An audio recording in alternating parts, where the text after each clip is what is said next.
The first poster session is about Keynote and Pages and how we can animate in them and bring drawings to life. So here we go. I'm sharing from my iPad. So if it looks like I'm looking down, it's because I am, because my iPad's right there. All right, so you should see my iPad screen. There's always just a little bit of delay in the iPad, so give me a second. Okay, so let's get right into our first. Let me move that away. And I'm going to present this full screen. All right. So let's start here at the top. So today I'm talking all about drawing and animating with Keynote or Pages. I'm going to share about a little bit about each one, kind of what that looks like, and then I'm hoping to have time to do a quick demo of each to kind of bring it to life for you. So Keynote is about creating dynamic slides. So I should say Keynote and Pages are Apple's native products. Okay, so Keynote is kind of like Google Slides or PowerPoints. So in Keynote, we can create those dynamic slides, animating presentations to transform instruction. And then students can also use Keynote to create movies to show their learning. Then in Pages, Pages is kind of like Google Docs or Microsoft Word, so similar to those. A word processing app lets you create reports, newsletters, posters, books, and more. If you have been a part of teaching summer learning in SAISD last year or this year, you may recognize Pages because our students in K through 2 used Pages last year to create books. In these applications, there are drawing tools, so students may not need to know exactly how to type each word out. However, that's a skill we always want them to practice on, right? But the drawings tools really can make stuff come to life, and I'm going to show you a cool way why I like to use the drawing tools. We can animate in Keynote. So I'm going to show you what we do in there when I select the drawing and the animation, and then we can apply line draw animation, and I'm also going to build in an action. And the same in Pages. And I'm going to show you this. We'll tap the drawing, select play drawing, and watch it come to life, the strokes of your students.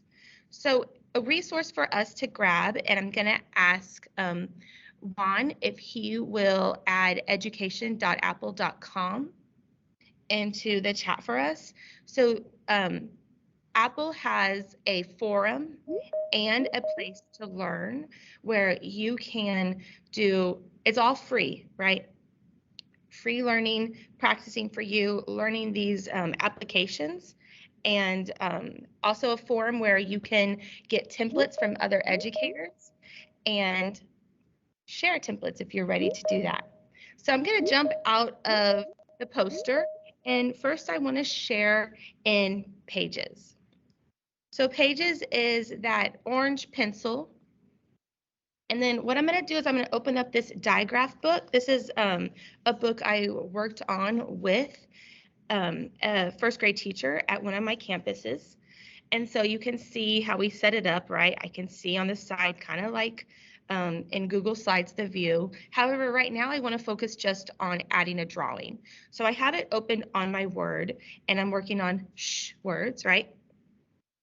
For drawing, it's under media, and so I go and I tap that picture icon, and then I'm going to select the drawing tool. What's really fun and works really well with students is we do little hand signals. So if I say I want drawing, then I would go draw, because it kind of squiggles like the draw line. And then I'm going to add my drawing. I could do two things with my students. One, I want to see them practice their strokes. So obviously it's very fun to choose their color. I definitely encourage letting them have that moment, right? And then maybe the first time you do it, we're just creating a picture so we can get the color and, you know, kind of out of the system where we're not going to focus on playing on that anymore. We got this. We're going to focus on writing our word. And then maybe too, I'm going to change my tool at the bottom to a crown so you can see that what that one looks like. I'm really am going to draw a quick little ship for us. Maybe it's a one-person ship, right? Okay, so I'm going to press done on my drawing, and then notice how it's automatically selected, right? This is what I just did. So I'm going to tap that, and I'm going, oh, sorry. Both things are different, so I always have to remember. Drawing is selected. I'm going to go to my paintbrush. The paintbrush is format for Apple. So anytime you see a paintbrush, that means I can go there and I can work on the arrangement. I can change the text. I can change colors and so forth. I'm just going to toggle on animate drawing. I'm going to leave it just as it is. And then I come over here. I'm going to do the same thing. Animates on. And then you see that says play drawing. So then you can see my marker strokes, my pen strokes. This is really great for my young learners because, for example, I'm going to go back to drawing. Perhaps I wrote my S like this, or maybe I have the letters written correctly, right? But when I see it, and notice how it's selecting my whole thing, that's fine. I'm going to toggle it on so it captures that other drawing as well. So it's doing in the order that I drew, and you can see how this helps me see my students' pen strokes to help me give them feedback, quick formative assessment, right? Okay, so that is pages, drawing, animate my drawing, whether I'm drawing a picture or I'm writing words. Now I'm going to go into Keynote. And Keynote looks like this presentation stand, the blue one.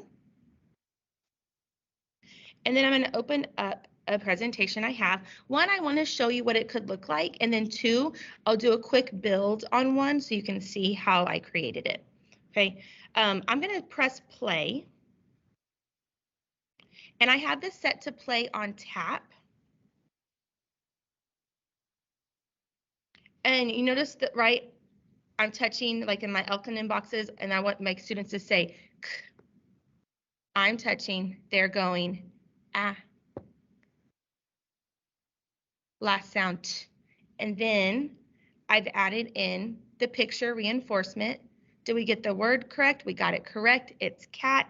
And then at the end, at cat.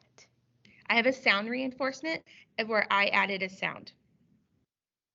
And you can see my sound sitting there in the little volume button. So what I'm going to do is I'm going to go to this last slide I have. I'm going to duplicate, and then I'm going to edit. So I don't want it to be matte. I want it to say bat now. So sorry, I'm going a little fast. Shapes at the top gives me basic shapes, a whole bunch of different things that they have built in. I want my animal, the bat. Okay, for right now, I'm going to select my M. I'm going to ungroup them. I double tapped my M. I want to change it to a B. And then I want to select those back and group them back. Now, the last thing I'm going to delete my sound. And we'll see if Teams on my iPad lets me use the sound, because right now it's being used on Teams. So next thing I want to do is I want to build in those animations. I want to make it come alive, right? So I'm going to select my shape and I'm going to click animate. Now I can animate multiple things. I'm going to add build in. The build-ins can be really fun. I might fly in because it's a bat flying, right? And then on my B, I believe my A is going to be a flame. I really like the flame one. It makes me pop. I'm like, whoa. Okay, now, before I move on, I need to make sure they're in the right order. So I'm going to click on the right top, the lines, and I can see that it's not even showing me my B. So I'm going to press done. I'm going to go back to my B. I'm going to click animate. There it is. Okay. So at the top right, notice my B is last. I definitely want my B first when I do the tap, so I can build the words with my students, and then we can get that picture reinforcement. The last thing, media, same area where I found drawing, so that picture icon, media, and then what I tell the kids is I do microphone record. So when I record audio, let's see. And just like I thought, it doesn't want to share the microphone with Teams. That's fine. Let's pretend like I did it. I would just click insert and the little icon would show up right there. Now to see if I have my transitions correct, I'm going to go click. My students would be saying the sounds because we would be segmenting to build, fluently read it together. I have my picture reinforcement and my bat fly in. I will say there's a small lag just from sharing on the iPad, but on the iPad screen itself, there's no lag. Okay, so that was a quick poster session going over Keynote, Pages, how Keynote, I'm focusing more on, as a teacher today, I built my slides out and my presentation out to reinforce my skills in phonics and decoding. And then in Pages, I'm focusing more on seeing my students' pen stroke and their capturing their writing, also in reinforcing a phonics skill. Awesome. Awesome. Thank you so much, Carrie. Again, it's a great way of using that native tool for creation and repetition with your students in Keynote. So we appreciate you showing us all those tips and tricks on Keynote on the iPad. Any questions for Carrie before we get started with Jeanette? Perfect opportunity to ask her. No questions? Okay, well then we will pass the baton to Jeanette. We have put the sign-in link in to the chat, and today we listened to what you all were saying about only doing one. So just know that we've got the sign-in link in the chat for you. So Jeanette, take it away. Okay. Can you hear me? Can you see me? All that stuff. This is my first time. Hi, Sharon. Hi, Northside. I see a few Northside out there. Thanks a lot. No. So I'm sharing my screen, right? You can see that? Help me? Yes? Yes, ma'am. We can see it. Yes, got it. Perfect. Okay. So I want to get started on talking to you about EduProtocol. If you haven't heard, first we'll start with EduProtocol. What are they? So there is a book. This is my favorite book. Sorry if I bring books to a poster session, but this has called a field guide. It has 16 student-centered lesson frames for infinite learning possibilities. That's what an EduProtocol is. So you can look it up online. You don't have to buy the book. There's all kinds of resources online. But you hear what an EduProtocol is. You're not going to hear it.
Okay. We'll give those kudos to the creators of it. So why use EduProtocols in general?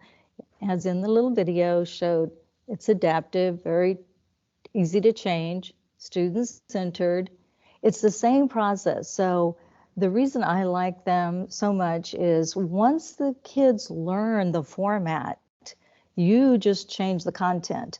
So it becomes easier and easier for them to participate in these EduProtocols. It's 4 C's. They have to be creative. I'll show you in a minute. Most of them are based on a lot of content writing, more writing, lots of writing, which we should be doing writing across the curriculum. And then, of course, developing that oral language they're going to have to present. So in the Iron Chef, let me tell you a little bit about the Iron Chef. So I've used this with my students, and I found out really quickly that it's always good to show a little intro of this old school TV show so that the kids get the idea of why are you calling it Iron Chef, you know? Well, it's a competition. And so I usually show a quick video. So here we're going back to the past, a blast from the past, Iron Chef, if anybody's ever watched it. But a little quick intro on why this is called Iron Chef.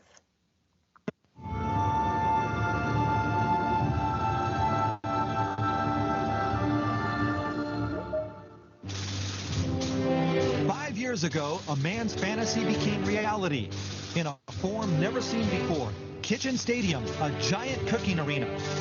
The motivation for spending his fortune to create Kitchen Stadium was to encounter new original cuisines, which could be called true artistic creations. I want a cuisine! To realize his dream, he secretly started choosing the top chefs of various styles of cooking. He named his men the Iron Chefs, the invincible men of culinary skills. Iron Chef Japanese is Masaharu Morimoto. Iron Chef French is Hiroyuki Sakai. Iron Chef Chinese is Chen Kenichi. And Masahiko Kobe is Iron Chef Italian. Kitchen Stadium is the arena where Iron Chefs await the challenges of master chefs from around the world. Both the Iron Chef and Challenger have 1 hour to tackle the theme ingredient of the day. Using all their senses, skills, creativity, they're to prepare artistic dishes never tasted before. And if ever a challenger wins over the Iron Chef, he or she will gain the people's ovation and fame forever. Every battle, reputations are on the line in Kitchen Stadium, where master chefs pit their artistic creations against each other. Okay, so that gives the students a good idea of, it's called Iron Chef because it's a competition. And I want them to understand that to make it fun. So let's look at Iron Chef, a lesson.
So, Iron Chef, how do you get this project to the students? There's several ways you can do it. You can hyperlink it in like your main presentation. So let's say you're doing a teach piece on the 3 branches of government, then you can include that link in that presentation you're giving. We use Lumio here in SASD, so we love that. You can make it an assignment, individual handouts, and we'll look at that. You could also post it to Canvas, Schoology, Google Classroom, so the kids could get to the link. So I want to show you an example. So let's say you do hyperlink it to your main presentation. So here is an example of an Iron Chef of the 3 branches of government. You start with the directions, and the students will have all these. You'll have 10 minutes to complete your assigned slide. I like to play music, like, oh, you know, like the chefs are having to do. You're going to add 3 facts, 1 image, and the secret ingredient. And then at the end of the 10 minutes, you're going to present your slide to the class. So the power, I think, in Iron Chef is that it's a jigsaw.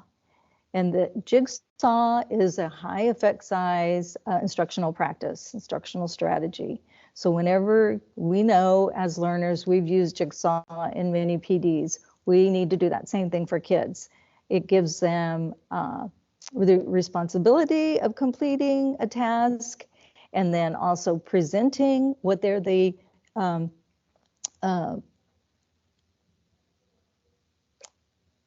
owner of, the hold all the knowledge of, and then also listening to their classmates. So it can be a Google slideshow, it could be a PowerPoint, it could be a Lumio.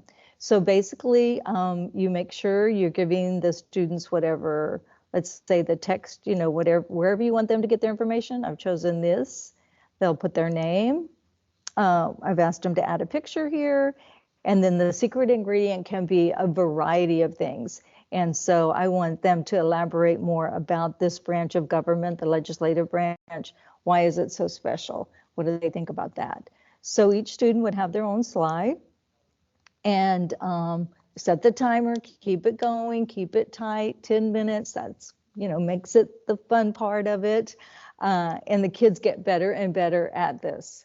So let me go back to my session here. Also in Lumio, let's see if it'll open for me quickly, since we don't have a lot of time in this poster session. Come on.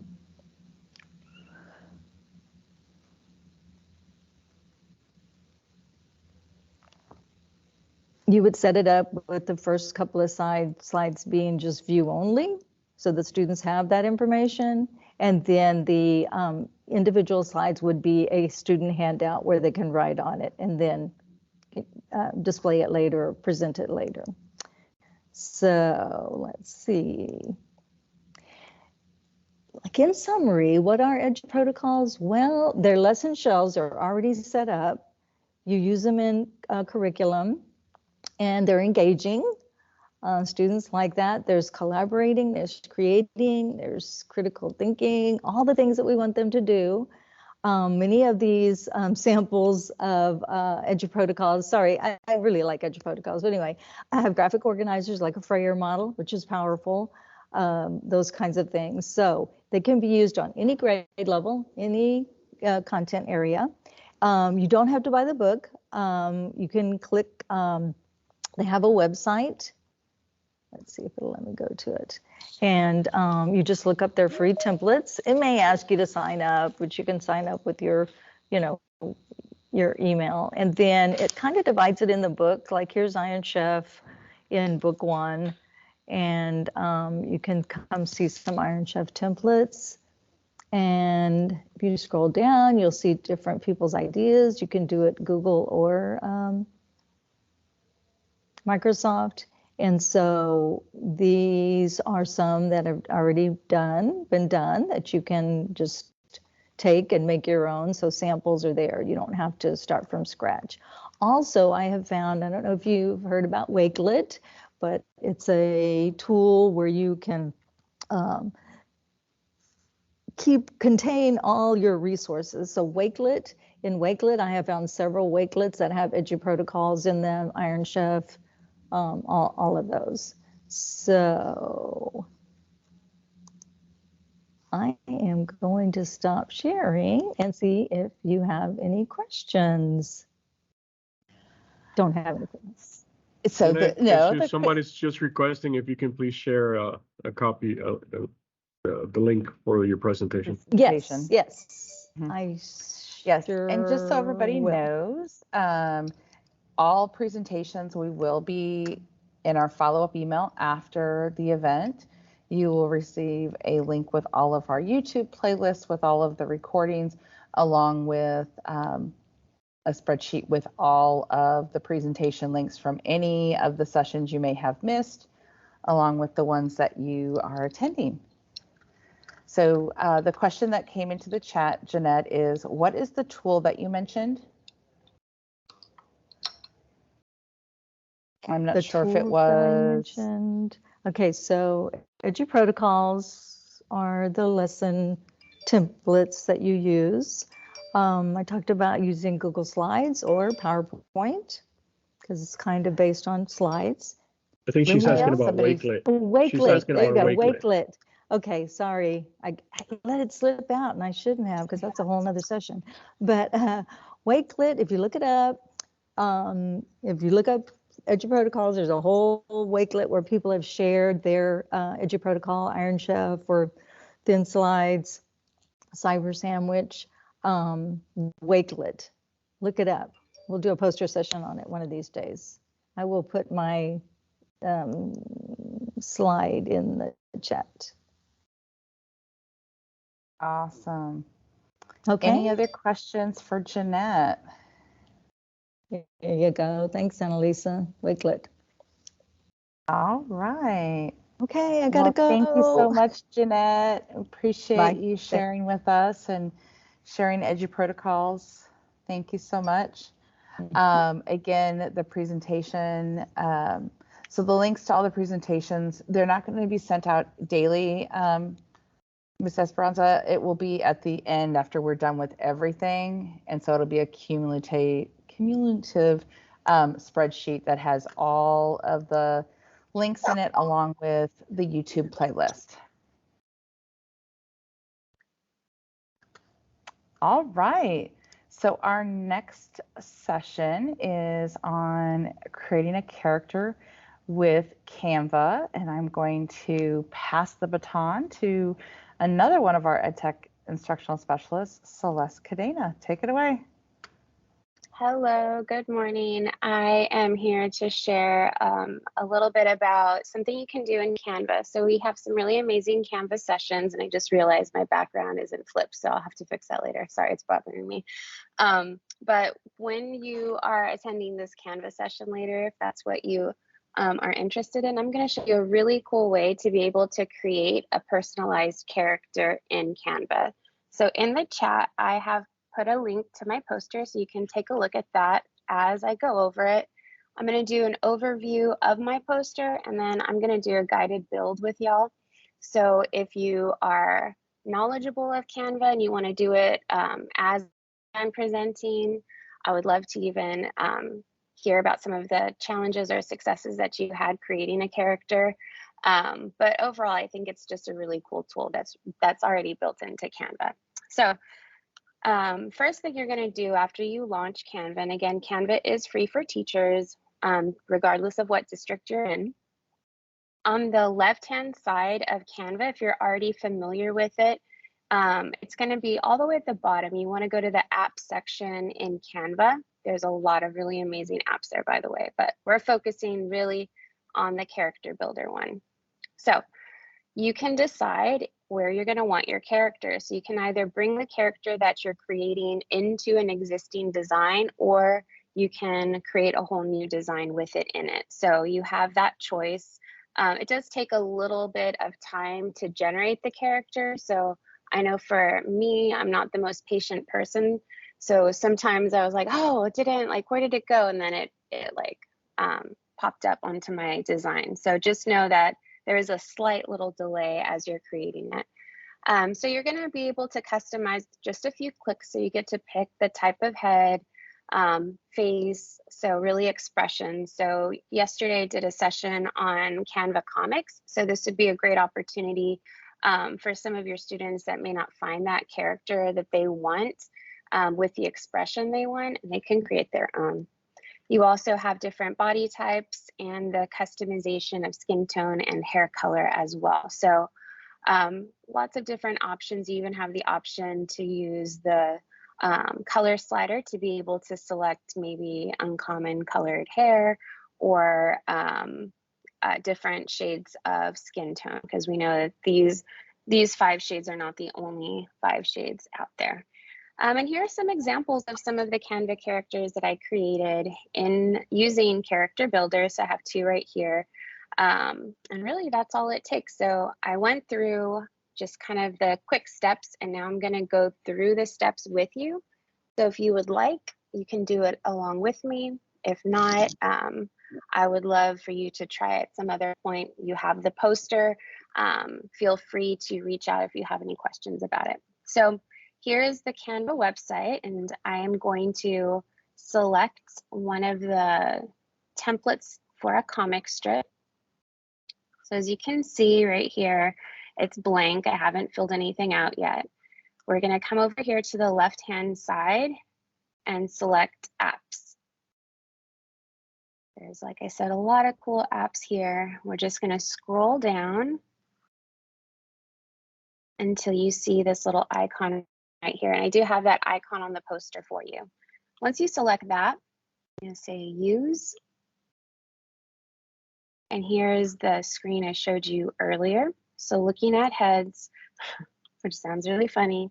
If I wanted to pick, say, this head right here, it already has this face created. You can change the expression here, and you can always see various expressions as well. And then coming over here, you can take a look at the different types of bodies to be able to bring your character with, like this, for example. And coming down to skin tone, you can change the different skin tone, or like I said, you can add a new color by clicking here and here to be able to find whatever color suits your fancy. Same with hair color. So I'm going to come over here, for example, and say this character just went and got their hair dyed purple. And just like that, I am done with my character. When it's in my design, I'm just going to collapse this or hide it. You can see that I can move it around, just the same types of, the same things that you can do when you're designing in Canva, as far as like resizing, being able to move it around. But that is how you create a character in Canva. If you have any questions, feel free to put it in the chat. I know that that was not a lot of time to be able to create a character. So if you wanted to try to do it, you would have that opportunity to be able to ask me any questions if you got stuck along the way. But I think it's really important that we have the opportunity to create characters for our posters, our classroom posters, or presentations that can be more reflective of our students, or at least you know, something that's going to make them feel more comfortable. So that is Canva Character Builder. I see a couple of questions. Yes. So I'm going to come back over here. So it is called the Character Builder in Canva. And I see, did you create your character in presentations? You can put it in a presentation, or you can start a whole new design. So I already had the comic template selected. You can find that template just by searching over here. So if I come home to my home page on Canva and search comic template, and here you can see a whole lot of them. And I just scrolled down and I just found a really basic one for this presentation, so that I could show you really how to create it. But you can bring it into presentations, posters, like that. So I see a couple of questions about the comic strip. So like I said, you can search for the comic template, and there are a lot of amazing ones. And if you're wanting to know more about that and weren't able to attend my session yesterday, check it out in the recordings, because you can create your characters and you can learn how to be able to incorporate them into a comic. Human characters, yes, for right now, they are just human characters, but that would be really cool if you could change it to be animals, like kind of the way on the iPads you have those emojis where you can have different characters. But just don't forget that in Canva, there are already a lot of pre-made non-human-like characters and elements to select. So you could still use those in your design. Just you wouldn't have the same customization that you do with build a character. But there are some elements in Canva that you'll be able to modify, like what colors are there, to kind of modify it that way. But that would be completely different from Character Builder. All right, I don't see any more questions. Again, I left the template in the chat if you want to check it out. And like I said, I had that session recorded, and if you're interested in learning more about using comic strips and the Character Builder together. Awesome. Thank you, Celeste. Again, a great way of connecting and personalizing the characters in your posters in your classroom. So we are about to transition to our content sessions. If you have not signed in for the poster sessions, please do so.